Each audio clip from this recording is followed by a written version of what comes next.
नमस्कार दोस्तों, गोरी की आवाज़ चैनल में आपका स्वागत है। स्थानांतरण हमारे जीवन का एक अंग बन चुका था, किंतु लखनऊ स्थानांतरण के नाम पर मेरी पत्नी सदैव आतंकित रहती थी। पहले तो सरकारी मकान की दिक्कत और दूसरे घर पर कामकाज करने वालों की किल्लत। घर के बाकी सब काम तो जैसे तैसे हो जाते थे, किंतु बर्तन साफ करना, झाड़ू पोछा करना ऐसे काम थे जिन्हें सुनकर ही पत्नी का तापमान सामान्य से ऊपर पहुंच जाता था। पूरे घर का वातावरण तनावपूर्ण हो जाता था। दिन भर पत्नी मुझ पर, बच्चों पर और खुद पर भी झल्लाती रहती थी। बच्चों के 2-4 थप्पड़ भी लग जाना स्वाभाविक ही था। इसलिए लगभग 5 वर्ष पूर्व जब मैं लखनऊ स्थानांतरित होकर आया था, तो इस आशंका से भयंकर रूप से त्रस्त था। भाग दौड़ करके दारुल सफ़ा के चक्कर काट कर मुझे कॉलोनी में मकान मिल गया था। वह मेरे लिए कई दृष्टि से महत्वपूर्ण था। किराए के मकानों की दशा से कौन परिचित नहीं है। खुशामद और सामर्थ्य से परे किराया और दिन प्रतिदिन की कहासुनी, तनाव का एक छोटा हिस्सा मकान मिलने से अवश्य कम हुआ था, किंतु उसका अधिकांश भाग तब तक घर पर मंडराता रहा जब तक चौका बासन करने वाली मेहरी की व्यवस्था नहीं हो गई। वास्तव में पत्नी से अधिक मेहरी की चिंता मुझे थी। मैंने लखनऊ आते ही पूछताछ करनी प्रारंभ कर दी थी। आसपास के घरों में सुबह शाम आती जाती मेहरी नुमा औरतों पर निगाह रखना शुरू कर दिया था। 1-2 मेहरियां दिख पड़ी, लेकिन उन्होंने बात करते ही खाली नहीं की तख्ती दिखा दी। 1 सप्ताह बाद पत्नी का धैर्य तेज धूप में कच्ची दीवार सा खटकने लगा। 15 दिन बीतते बीतते उसके चेहरे पर तनाव भी परिलक्षित होना स्वाभाविक ही था। इतनी बड़ी कॉलोनी में मेरे ही विभाग के अनेक अधिकारी निवास करते थे। धीरे धीरे मैंने सभी के सामने मेहरी की समस्या रखी। अंततः कमला के बारे में मुझे पता चला, किंतु सहयोगी अरविंद जी ने मुझे उसकी चर्चा के साथ ही सचेत करते हुए कह दिया था, भाई, कॉलोनी की हीरोइन है कमला, एकदम आधुनिका, बड़े नखरेबाज। उसकी हर किसी के साथ निभ पाना संभव नहीं है। मैंने पत्नी को आकर सब बता दिया था और कमला को बुलाने का आग्रह किया था। कमला आई थी तो उसे देखकर मैं भी पहले दिन चकित रह गया था। वह देखने में 30 के आसपास थी। सांवला रंग, किंतु तीखे नाक नक्श, सलीके से संवरी हुई आकृति और साफ सुथरे कपड़े, अंगूठी से घिरी 2 अंगुलियां, कलाई में घड़ी और साधारण एड़ी वाली चप्पलें। उसे देखकर यह विश्वास नहीं हुआ कि वह स्त्री घरों में बर्तन मांजने और झाड़ू पोछा का काम करती थी। प्रारंभिक वार्ता के बाद कमला ने कार्य प्रारंभ कर दिया था। बाद में पता चला था कि वह इत्तेफाक ही था कि एक अधिकारी के स्थानांतरण के फलस्वरूप कमला अभी हाल ही में खाली हुई थी, वरना उसका नियम था कि वह एक ही समय में 5 से अधिक घरों में काम नहीं करती थी। कमला का काम जहां एक ओर अति स्वच्छ व व्यवस्थित था, वहीं दूसरी ओर उसमें स्वयं एक सौम्यता व गंभीरता दिख पड़ती थी। घड़ी की सुइयों के साथ वह प्रातः 8:15 बजे आती थी और 45 मिनट में सारे कार्यों से निवृत्त होकर चली जाती थी। सायं ठीक 5 बजे कमला घर में घुसती थी और 5:45 बजे तक घर से निकल जाती थी। ना तो वह अधिक बोलती थी और ना ही उसे सुनने की कोई आदत थी। जैसे जैसे समय बीतता गया, हम कमला के बारे में और अधिक जानते गए। उसका पति बीमा कार्यालय में चपरासी था। 3 बच्चे थे उनके, बड़ा लड़का और 2 लड़कियां। कमला को देखकर हम तो यही सोचते थे कि अभी बच्चे छोटे ही होंगे, किंतु मुझे उस दिन घोर आश्चर्य हुआ जब एक 16-17 वर्षीय लड़के ने घर आकर पूछा था, माँ आई थी? किसकी माँ? पत्नी ने शक पकाकर पूछा था। मेरी माँ, कमला जी। कमला? पत्नी हतप्रभ सी धीरे से मुस्कुरा दी, फिर सहजता धारण करके बोली, हमारे यहाँ तो 5:15 बजे आती है, अभी तो देर है। वह लड़का अभिवादन करके लौट गया। पता नहीं क्यों पत्नी के हृदय में एक कुलबुलाहट सी हुई। उस दिन कमला के आने पर पत्नी ने उसके लड़के के आने के बारे में बताते हुए बातों का सिलसिला शुरू कर दिया। जी बीबी जी, कमला ने बताया, घर पर अचानक कुछ मेहमान आ गए थे, जल्दी में थे, इसलिए लड़का ढूंढ रहा था। मगर तुम्हारा लड़का और इतना बड़ा? पत्नी रोक ना सकी अपनी जिज्ञासा को। कमला ने शर्म से मुंह नीचे कर लिया। पहली बार उसके चेहरे पर स्मित की लहरें उभर आई। तुम देखने में तो इतनी बड़ी उम्र की नहीं लगती हो, पत्नी ने धीरे से बात बनाई थी। कमला हंसने लगी, फिर दबे स्वर में बोली, बीबी जी, कुछ तो शादी ही जल्दी हो गई थी, वैसे अब 33 की तो हो ही रही हूँ। कमला ने आगे बताया था कि उसके पिता बरेली में एक स्कूल में अध्यापक थे। घर में पढ़ने लिखने का वातावरण भी था। कमला की 2 बहनों ने इंटर पास किया था, उनकी शादी हो गई थी। छोटा भाई बीए करके कचहरी में बाबू हो गया था। कमला केवल 15 वर्ष की ही थी, तो पड़ोस में रह रहे नवयुवक के प्रेम जाल में फंसकर वह उसके साथ लखनऊ चली आई थी। उस समय वह 9वीं की परीक्षा दे चुकी थी। नवयुवक यानी उसके पति के मामा ने उन्हें शरण दी थी या कचहरी में विवाह कराया था। उसका पति हाई स्कूल पास था। मामा ने ही सिफारिश करके उसकी बीमा दफ्तर में नौकरी लगवा दी थी। कमला के पिता और घर के अन्य सदस्य उस घटना के बाद इतने अपमानित व क्षुब्ध थे कि उन्होंने कमला से सदा के लिए अपने संबंध विच्छेद कर लिए थे। उधर पति के घरवाले भी उतने ही नाराज थे, किंतु धीरे धीरे उनसे संबंध सुधर गए थे। लगभग 1 वर्ष बाद पुत्र का जन्म हुआ था और बाद में 2 लड़कियों का। अब उनमें से एक 15 साल की थी और दूसरी 9 साल की। हमें लखनऊ में आए लगभग 3 साल बीत चुके थे। कमला से कभी कभार खुलकर बात भी होने लगी थी, किंतु ना तो उसके नित्यक्रम में कोई अंतर आया था और ना ही उसमें। कमला की कुछ और भी विशिष्टताएं थी। वह कभी हमारे घर पर कुछ खाती पीती नहीं थी, और तो वह कभी चाय भी नहीं लेती थी। घर से खाने का कोई सामान स्वीकार नहीं करना और ना ही तीज त्योहार पर किसी अतिरिक्त पैसे, कपड़े या वस्तु की मांग करना। प्रारंभ में हमें लगा कि संभवतः महानगर की ऐसी ही प्रथा हो, किंतु बाद में यह भ्रांति भी दूर हो गई। उस दिन के बाद कमला का लड़का कभी भी हमारे घर नहीं आया था।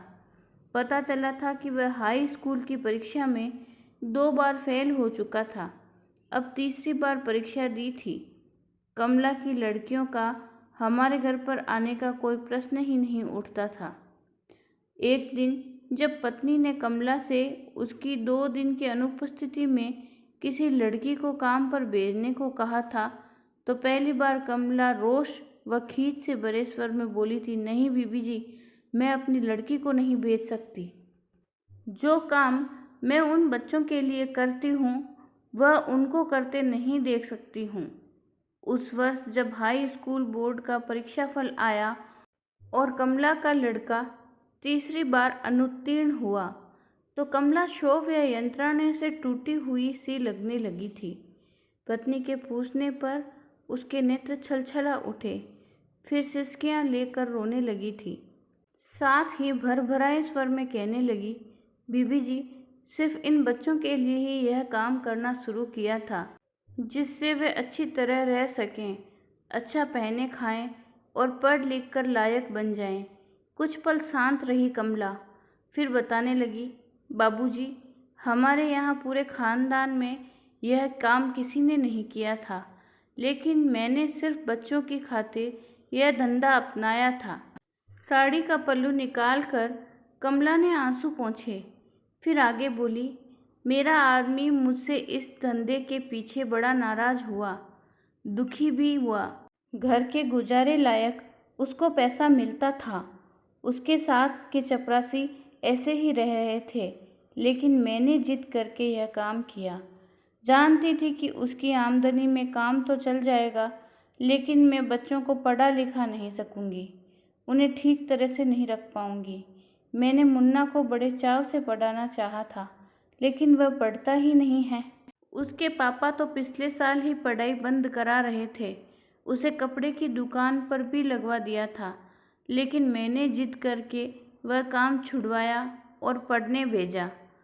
आज सुबह जब नतीजा आया तो मुन्ना को तो डांटा डपटा ही, मेरे आदमी ने मुझे भी बुरा भला कहा। फिर आज ही मुन्ना काम पर चला गया उस दुकान पर। कहते कहते कमला का स्वर बोझिल होकर टूट सा गया। कैसी दुकान है? कुछ देर शांत रहकर कुछ न सूझते हुए पत्नी ने पूछ लिया। कपड़े की जनपथ में है। कितना देंगे? यही करीब 300 350 रुपये। मगर बीबी जी, मुझे पैसे का क्या करना है? मुन्ना पढ़ लेता तो जीवन की आस पूरी हो जाती। मेरा यूं दर दर ठोकरे खाना सफल हो जाता। कहते हुए कमला की आंखों में एक गीली परत सी जम गई। कमला की व्यथा सुनकर मैं भी दुखित हो चला था। सचमुच एक विडंबना ही तो थी उसकी। उस घटना के बाद कमला दुखी व परेशान सी रहने लगी थी। ऐसा लगता था जैसे कोई दुख उसके हृदय को लगातार बरमे की तरह सालता था। मानो काले बादलों का साया उसके अंतरंग में घुटन सी पैदा कर रहा था।